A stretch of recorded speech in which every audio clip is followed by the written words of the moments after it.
welcome to The Proud Gardener. My name is Wendy Proud, and I'm here at Rogers Gardens in Corona Del Mar. And today we'll be talking about agaves, and I have a resident expert on agaves. Nobody knows more than Rex Yarwood. Thanks so much for being here. Thank you.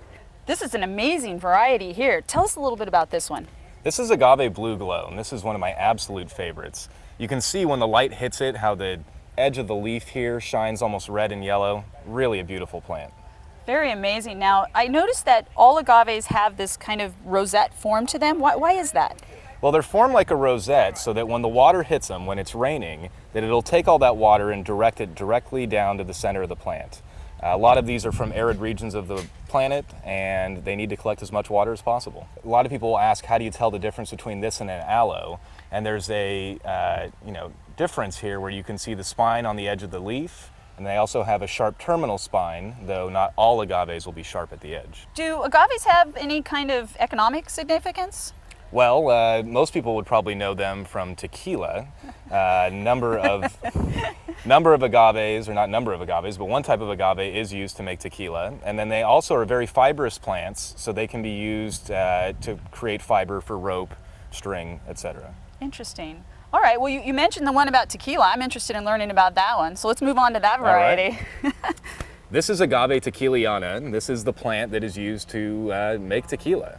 They are harvested when they're full size, which is usually around 6 feet or so, and they actually only use the very center of the plant. So they'll cut off all the foliage around the edge until they get what looks like a pineapple, okay, and that's what they'll process to make tequila. Are agaves easy to grow? Very easy to grow. Okay. Most require very little water, though there is some exception.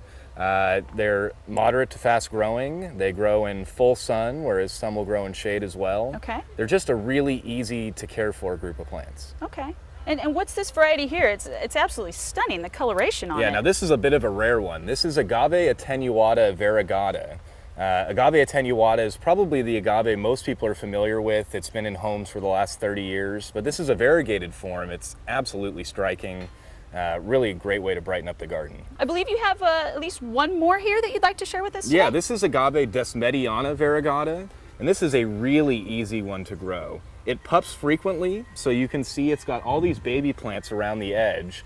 And it's real easy to actually remove these from the main plant and put them elsewhere in your garden. Now, one thing I noticed on all these plants here, I don't see any flowers at all.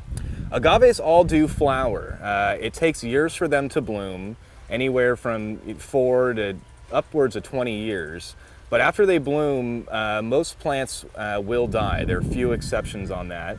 But when the main plant dies, it leaves behind all these pups around the edge. So okay, as much as you may lose the original plant, there's new plants to replace it. So Rex, there's actually one more that I'd really like to learn about. It's called Agave Blue Flame, is that right? It is Blue Flame. This is an amazing agave. It does really well in the landscape. It's actually a cross of Agave Attenuata, which we discussed earlier. And it's called Blue Flame because you can see the foliage is kind of undulating and shaped like a gas flame. Interesting. This one can get a little bit larger, at least 3 feet.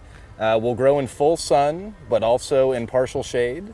And it's got this great blue-green coloration to the foliage and a little bit of red in the tip.